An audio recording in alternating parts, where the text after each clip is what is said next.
It was the kind of rain that didn't just fall, it spoke.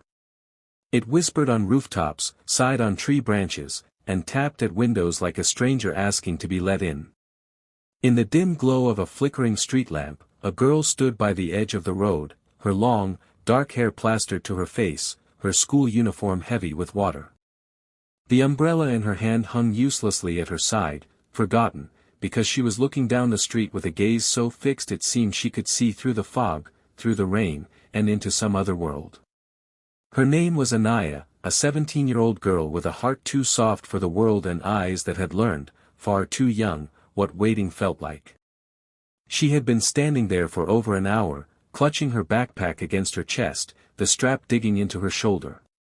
Her shoes were soaked, her fingers numb. But her mind was elsewhere, stuck in a memory from a year ago, when her older brother, Adil, had promised her he'd come back for her no matter what. That promise had been made on this very street corner, right before he left their small town for the city, chasing a job that was supposed to change everything. And for months, he had called her every Sunday evening, making her laugh with his city stories, telling her to keep studying, reminding her to look up when it rains, because the sky's still beautiful even when it cries. But then, the calls stopped. No explanation. No messages. His number was switched off. Her mother had stopped talking about him, burying herself in work at the garment factory, and her father, who had never been much for words, simply shook his head whenever Anaya asked. Rumors trickled in, he'd lost the job, he'd fallen in with the wrong crowd, he'd left the city, or worse. Anaya didn't believe any of them. She knew her brother. She knew he wouldn't just disappear without a reason. And so, for the past 3 months, every Friday after school, she came to this street corner at the exact same time, the exact S. Hours passed, the rain growing heavier, pooling in the potholes around her feet. Her mind kept replaying the last days she saw him, the warmth in his smile, the way he squeezed her shoulder and told her, no matter how far I go, you'll never be alone. She wanted to believe those words, but the months of silence had chipped away at her certainty. Still, she couldn't forget the way his voice sounded when he laughed, or the way he'd always defend her when the neighborhood kids teased her for being quiet. She remembered nights when the two of them would sit by the small window in their cramped apartment, sharing a single packet of biscuits, talking about what they'd do when they had more money, how they'd take their mother to see the ocean, how Adil would buy her the biggest sketchbook because she loved to draw. That dream had kept her going during long, lonely days. But lately, the dream felt like something fragile she might lose if she stopped holding on to it. The rain blurred the world into smudged lights and shadows, and she found herself imagining all the possibilities of where he might be right now. Was he safe? Was he hurt? Did he think about her? Or had he, somehow, forgotten her entirely? The thought stabbed at her heart, and for a moment, she almost turned away. But just then, through the roar of the rain, she thought she heard her name, soft, almost swallowed by the wind. She froze. Her breath caught. She turned sharply toward the sound, heart pounding against her ribs. The street was nearly empty, only a bus rumbling by and a lone figure across the road, blurred by the downpour.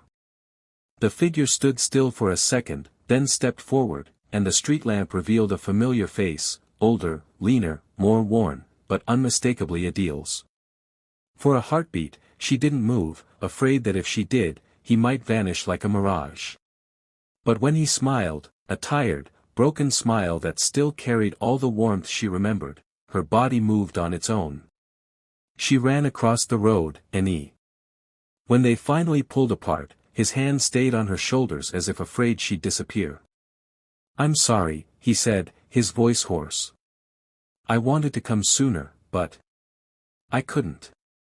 She searched his face, seeing the shadows under his eyes, the lines that hadn't been there before. "Where were you?" she asked, her voice breaking. He hesitated, glancing away. "It's a long story," he murmured. "I lost the job. Things got bad. I didn't want you or Mama to see me like that. I thought if I stayed away until I could stand on my own again, it would be better." Anaya shook her head, tears mingling with the rain on her cheeks. Better? You don't get to decide what's better for us. We needed you. His expression crumbled, and he pulled her close again. I know. I was wrong. I should have come back no matter what. I thought I was protecting you, but all I did was make you wait in the rain.